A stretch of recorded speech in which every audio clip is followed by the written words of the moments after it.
Okay.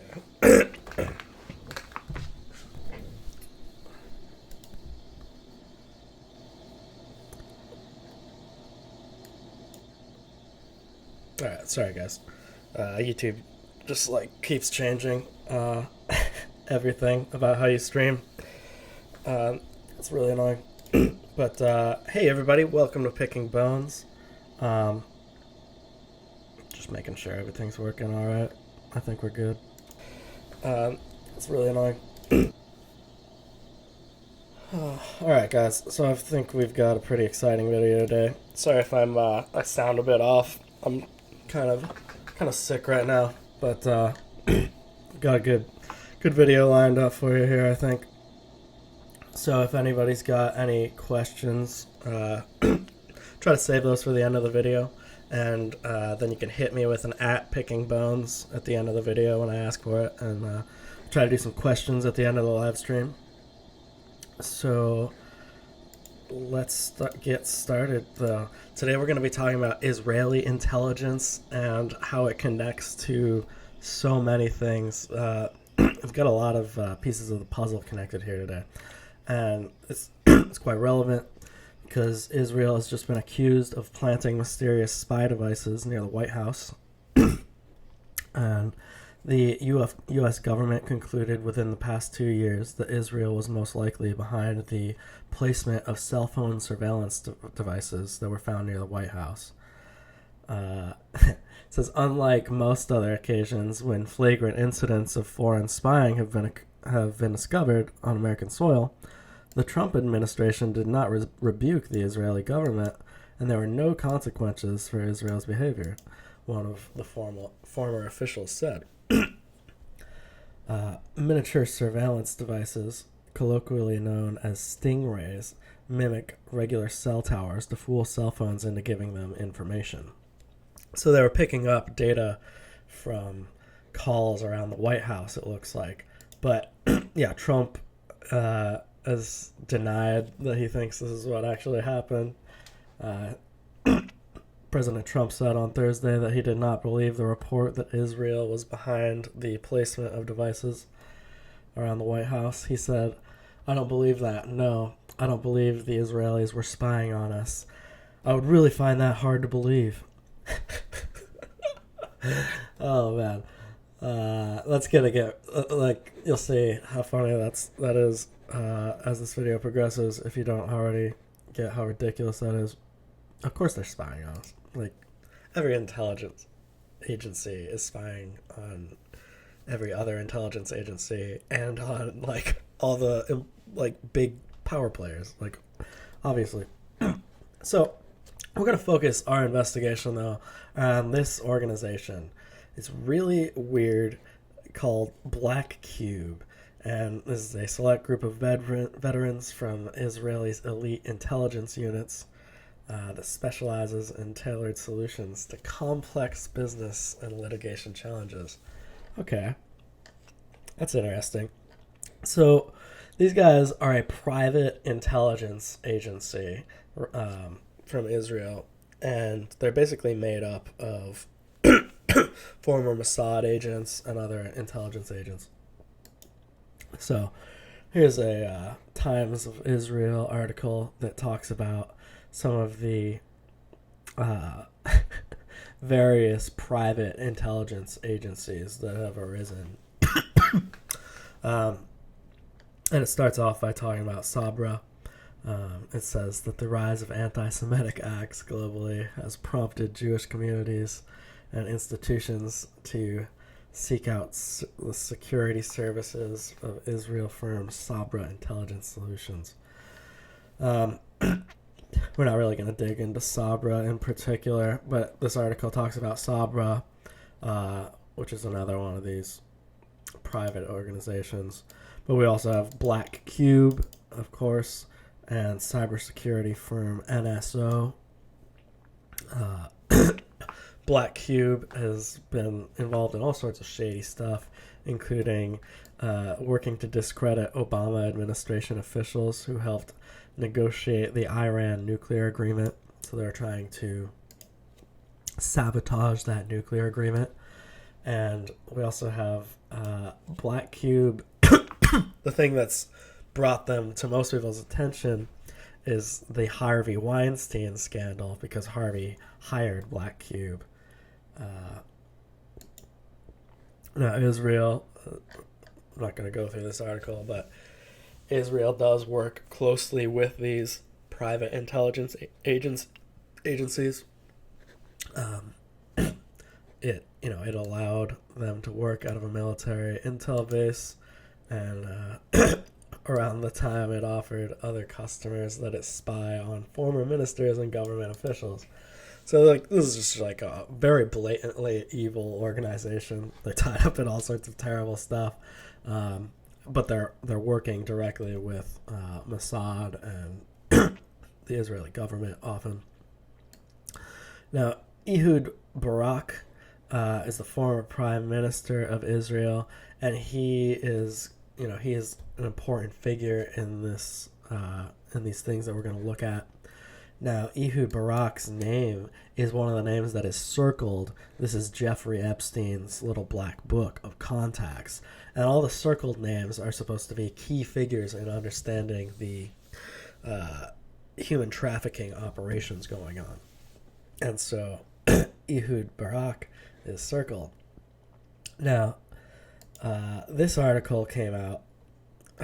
This is by Ronan Farrow, and he gets into how Harvey Weinstein hired Black Cube as well as another organization to basically try to run damage control for him after all these abuse allegations. He was trying to suppress the stories. And so he hired Kroll is another one of these private intelligence groups, and also Black Cube. And it was Ehud Barak, actually, that set him up with Black Cube.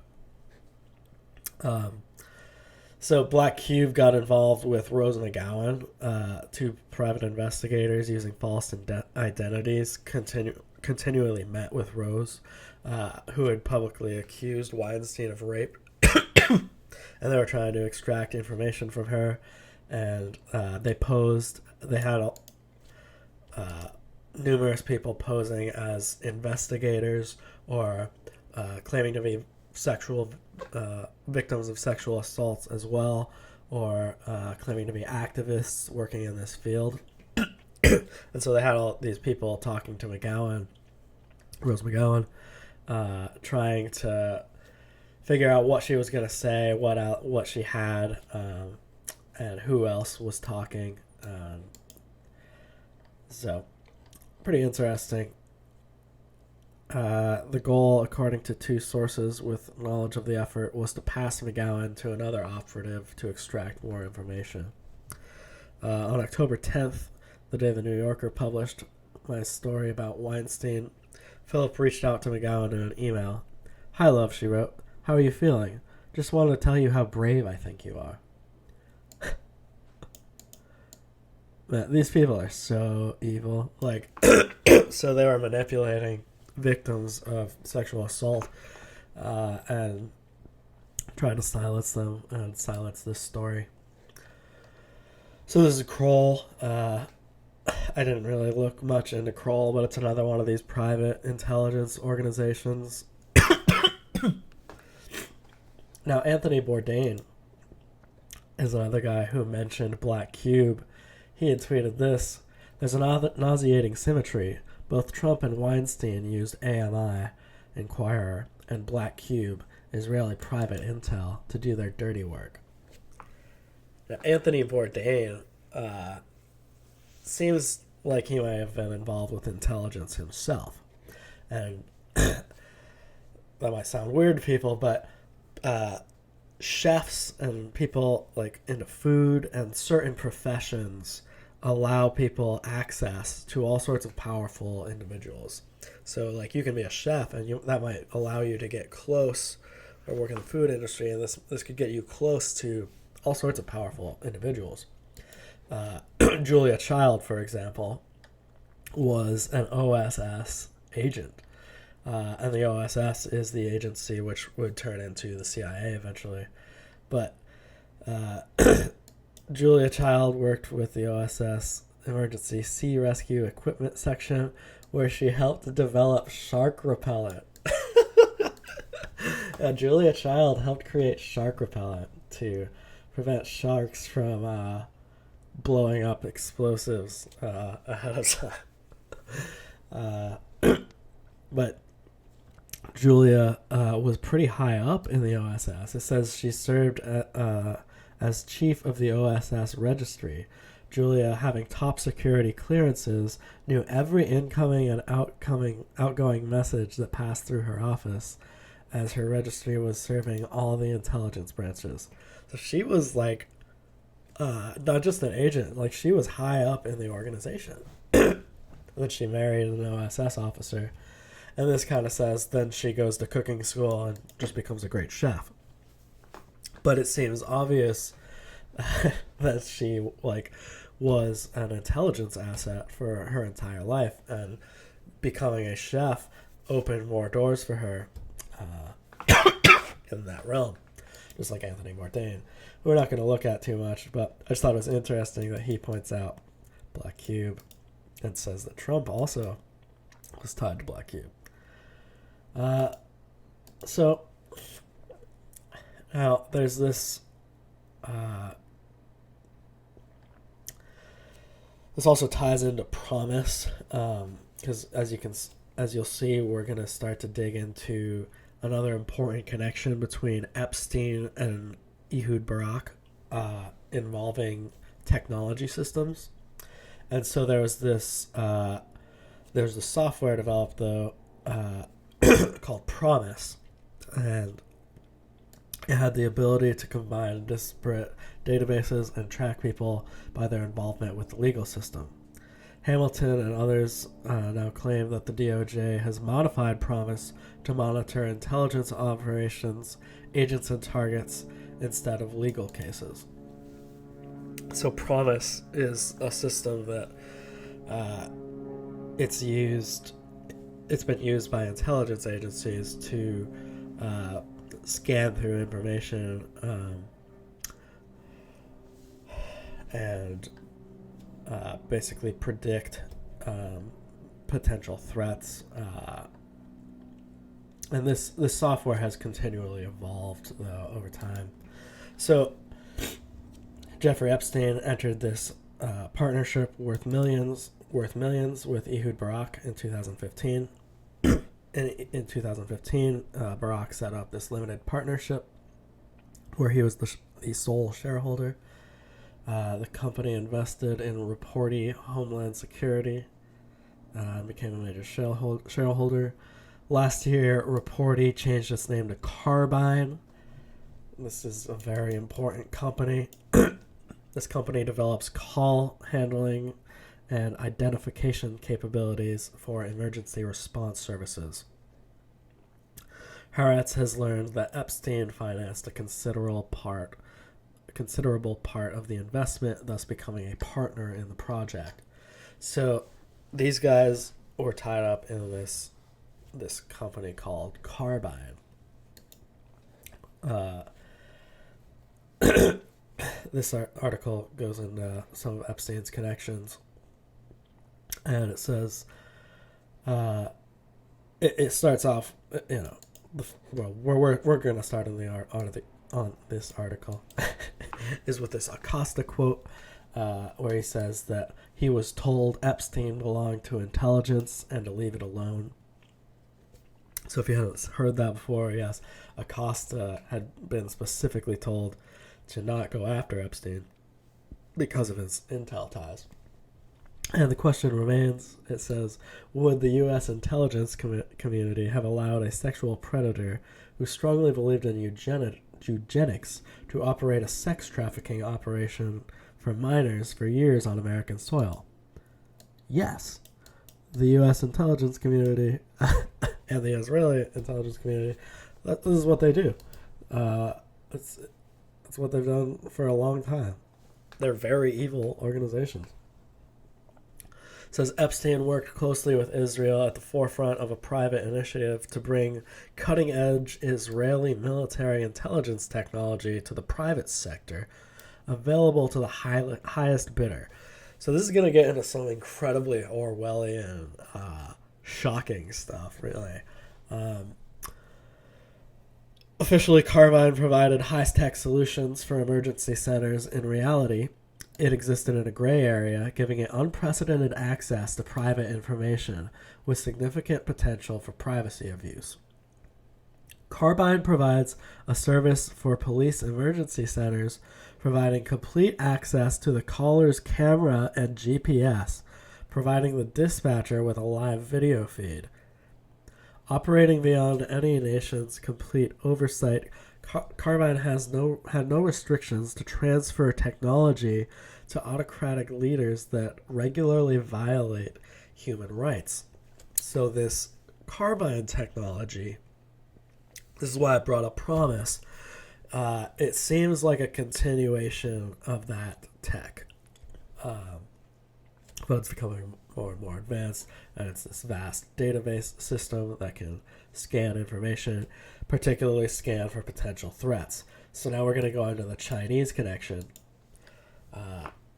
Carbine's technology is speculated to have been transferred to China through co-founder Lidl Lesham, who is a shareholder at Carbine. She also works with Eric Prince at Frontier Resource Group, FRG, based in the United Arab Emirates, and a subsidiary of the Chinese majority-owned Frontier Services Group. Prince is the founder of this group, previously known as Blackwater, helped the United Arab Emirates train a South American mercenary team to fight for the Saudi UAE coalition war in Yemen for $529 million. You know what, guys? I'll be right back. Just 1 second.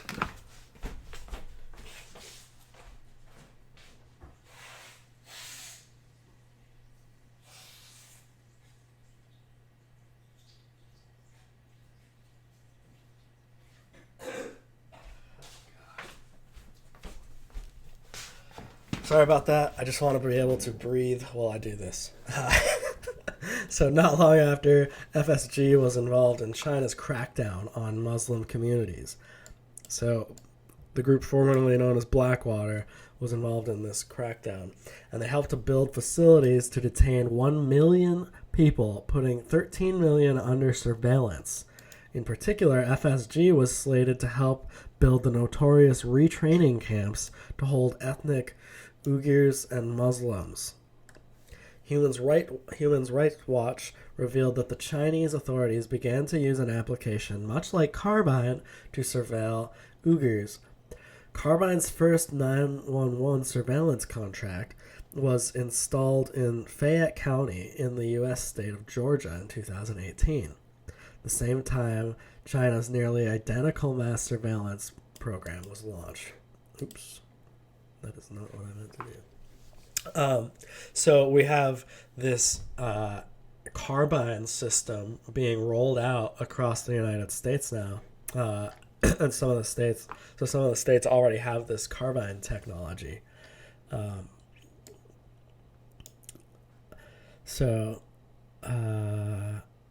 The Chinese surveillance app monitors every aspect of a user's life, including personal conversations, power usage, activating the camera and microphone, and even tracking a user's movements. According to Human Rights Watch, which reverse engineered the app, suspicion could fall on someone for saying something religious or even exiting their house by the back door, which is seen as more suspicious. There are my highlights again. Wonderful.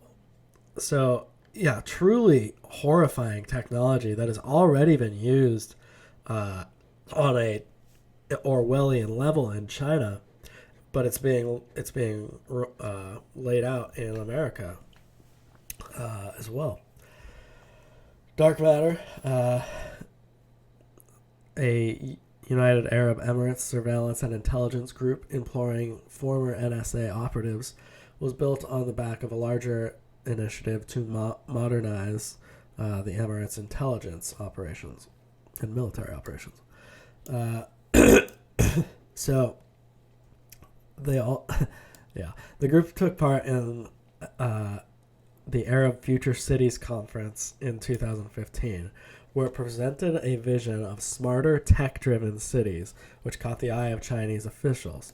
Smarter cities meant Big Brother-esque widespread surveillance installed throughout the United Arab Emirates.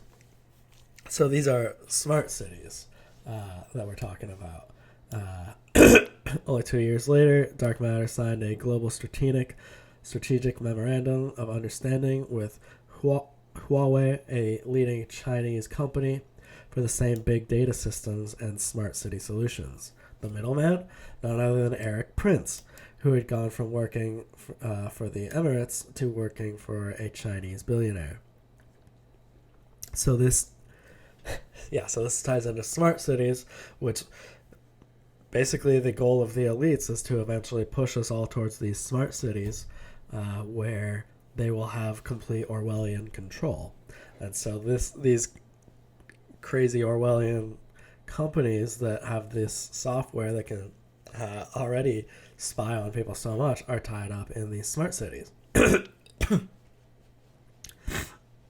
With similar technology being used and the same mercenary middlemen between Carbine and China, who brought together UAE's dark matter surveillance technology with China, indications point to a likely transfer of surveillance technology from Epstein's Israeli company to China. So who's behind Carbine? Yeah, Ehud Barak. We know this. Barak has deep ties to Israeli intelligence.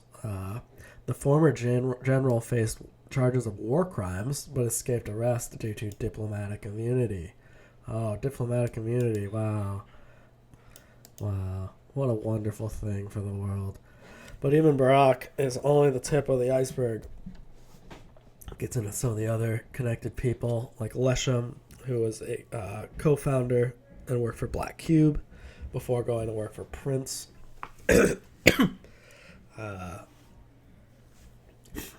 You also had this guy, pretty interesting, Michael Chertoff, who ran Homeland Security under former President George W. Bush, serves on Carbine's advisory board. Chertoff wrote the Patriot Act, which authorized sweeping digital surveillance of Americans. Then you've got Peter Thiel, one of the founders of PayPal, Facebook, and Palantir is also a Carbine investor. So everybody's tied up in this. Everyone evil has to get a piece of this pie. We've got this article, which digs into Carbine a bit more and all of these topics. Carbine's no ordinary tech company, as it is deeply connected to Israeli military intelligence division unit 8200, whose alumni often go on to create tech companies, Carbine among them. And they frequently maintain their ties to Israeli intelligence. They often blur the line between their service to Israel's defense intelligence apparatus and their commercial activity.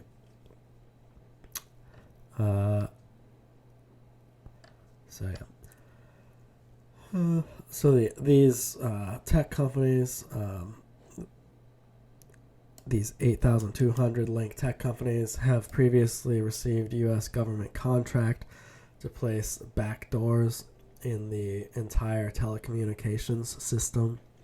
So these guys are, on the forefront. These various Israeli private intelligence operations are kind of on the forefront of all of this Orwellian tech that'll be used to monitor all of us in every aspect of our lives. President Trump, who received political donations from and has been advised by Thiel following his election, asked tech companies to detect mass shooters before they strike, a service already perfected by Thiel's company Palantir, which has developed pre-crime software already in use throughout the country. Yeah, this is really horrifying stuff. Carbine's call handling crisis management platform has already been implemented in several countries, including U.S. counties and several U.S. counties. Wow. And the company has offices not only in the U.S., but also in Mexico, Ukraine, and Israel. So, yes, they are in other countries, but I can't read.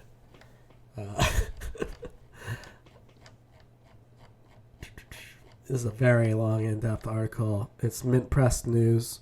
You can go check it out. It's definitely worth reading through if you're looking for more information on these topics. But I'm just highlighting some of the most important stuff. So this private security agency, Black Cube, is known to have two separate divisions for corporations and governments. The firm was recently caught attempting to undermine the Iran nuclear deal, and then also a top political objective of Benjamin Netanyahu by attempting to obtain information on the financial or sexual impropriety, in other words, blackmail, of top U.S. officials involved in drafting the accord. NBC News noted last year that Black Cube's political work frequently intersects with Israel's foreign policy priorities. They try to blackmail people with sexual impropriety. All right. So that's, yeah, this is Epstein. Like, this is what Epstein does. This is what these intelligence companies do. They blackmail people. Might be, one more section to talk about here.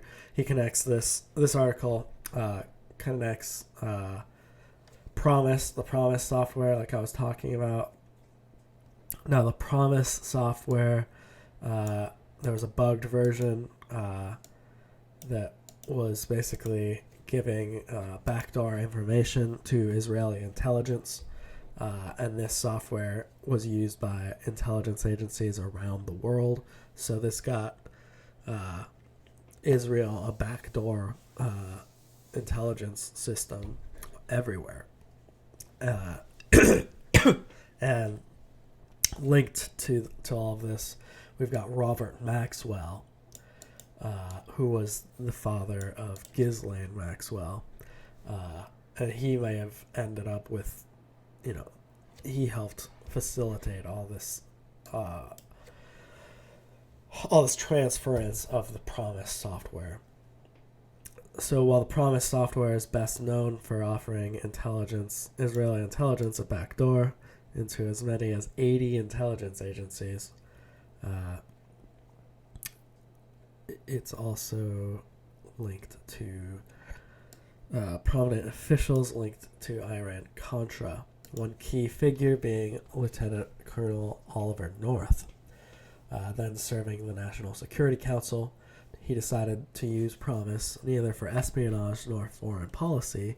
Instead, North turned Promise's power against Americans, particularly perceived dissidents, a fact that remained unknown for years. Beginning in 1982, as part of the highly classified Continuity of Government program, North used Promise software at a 6,100 square foot command center in the Department of Justice, as well as a smaller operations room in the White House, to compile a list of American dissidents and potential troublemakers if the Continuity of Government protocol was ever invoked. One official called it a database of Americans who, often for the slightest and most trivial reason, are considered unfriendly and who, in a time of panic, might be incarcerated. The database can identify and locate perceived enemies of state almost instantaneously. So this is the system that is used to put us all in a database. Me, all of you that are watching this, we're definitely in a database as potential dissidents. Sorry, that's just the reality that we live in. It's crazy stuff. Here's Carbine's website. Carbine is proud to be partnered with Google to provide a real-time device-based location to PSAPs during 911 calls from Android devices in Mexico. Interesting. Guys, give me one more second.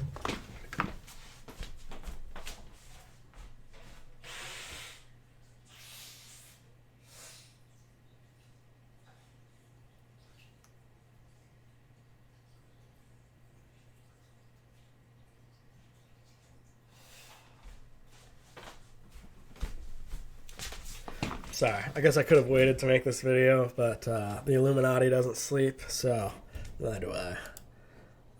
Alright, so Black Cube. Let's dig into the symbolism of what Black Cube is. What is that symbol? So a lot of people link this to Saturn. They say that the Black Cube is a symbol of Saturn. There's this weird hexagon on Saturn. It's this like constant storm that's going on at the top of Saturn. It's shaped like a hexagon. It's kind of weird. So people like, but if a hexagon, if you look at it a certain way, if you drew like a line here and here and here, it would look like a cube. So people link this to the cube.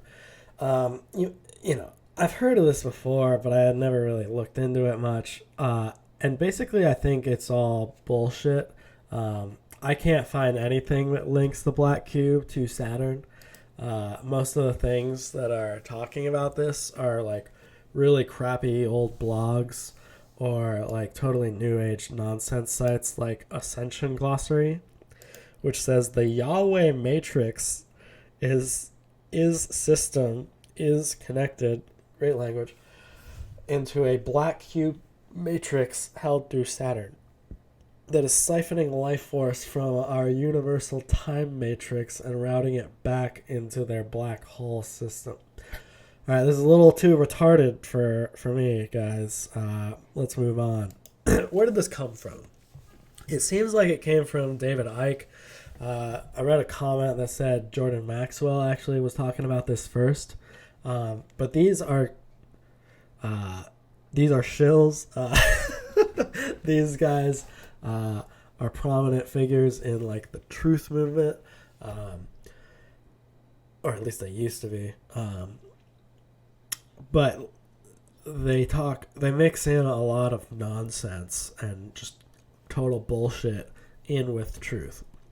So it's like there's not enough people talking about, the corruption of secret societies and the international pedophile cabals that exist. And like David Icke does talk about this stuff. And so guys like that can be intriguing to people. But he mixes so much bullshit with what he's saying. So it just so happens that an ancient symbol of Saturn is the cube, especially the black cube. And I would suggest that's what they are. The Kaaba, the focus of worship in Islam, Kaaba means cube. The tefillin, the cube on the head in Judaism. And when people go to worship around the Kaaba, they're told to pray in concentric circles. Remind you of anything? And they're told to walk around it, and their energy can be trawled. And if you focus on something that represents Saturn, Saturn is where the energy goes. In Judaism, they have Solomon's temple. Every syllable of Solomon means the sun. And the Holy of Holies in the so-called Solomon's temple was supposed to be a cube. They talk in Revelation about the New Jerusalem in cube terms. There's these massive cubes that they use. This is outside the one of the banks near Wall Street, near where the protests are. And you see these black cubes and cubes like used by Apple and stuff. Saturn symbolism. In Doctor Who, they had this recent one where the Earth was invaded by black cubes. Star Trek, you had the Borg, who were these cyborg-like, exactly as the are described by the Gnostics of the Archons, and they used to move around in these cubes. If you geometrically represent the cross, then it is a flattened out cube. All right. See how quickly he clicked past that? He didn't want you to have much time to think about how retarded this shit is. He connects all of this stuff to cubes. I mean, when he's talking about the black cube, that doesn't look like a black cube. That looks like a red cube. So evidently all cubes are satanic, according to David Icke. And because a cube has six sides, and you could potentially unfold it in this shape, therefore Christianity must be satanic. No, this is really retarded. And David Icke is a piece of utter trash. You might not know who he is, but here's him saying he's the Son of God. Claim that you claim to be the Son of God. Mm-hmm. Is that true? Yes, you see, the thing is that, it's quite funny, really. You know, 2,000 years ago, had a guy called Jesus sat here and said these same things, you would still be laughing. It's really funny that we've not really moved on that much. The negativity, the thoughts that I'm talking about that are very destructive, are pouring out of this planet let me every interrupt day. You. Was it a great shock for you to discover this at 38? Well, I think the word is gobsmacked. But again, you know, the best way of removing negativity is to laugh and be joyous. So I'm delighted that there's so much laughter in the audience tonight. But no, but just let me say this. They're laughing at you. They're not laughing with you. Fine.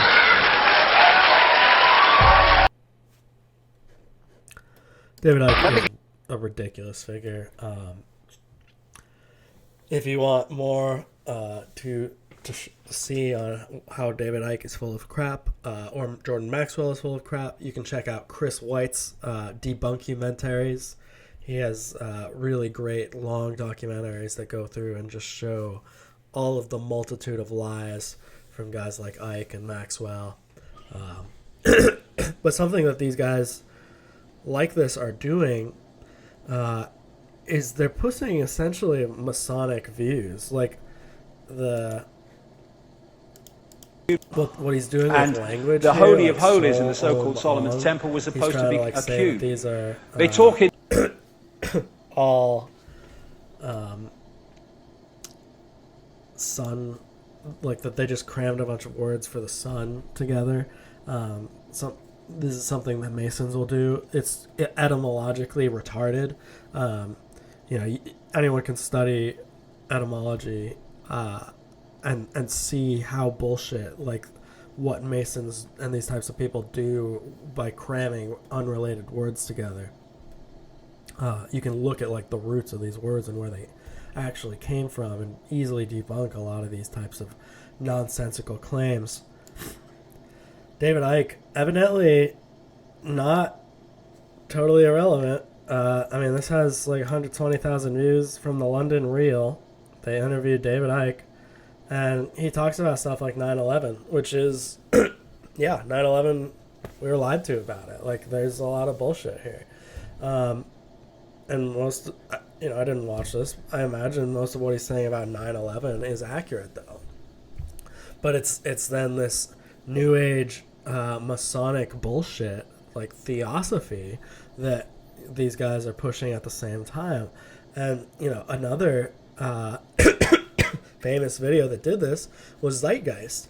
You know, it talked about 9/11 and it talked about the Federal Reserve, and it did okay on those portions. But then it has this totally retarded section on religion, where it just makes all these totally bogus claims, things that are provably false. And they're trying to say that, you know, Jesus is the same as Mithras, is the same as Horus, is the same as, you know, they're all the same. Myth is what they're pushing, which is, yes, a Masonic view of religion. So Peter Joseph made Zeitgeist, and it was one of these operations which was trying to kind of control the truth movement. But after so after Zeitgeist, like Zeitgeist is tied in with this thing called the Venus Project. Now Venus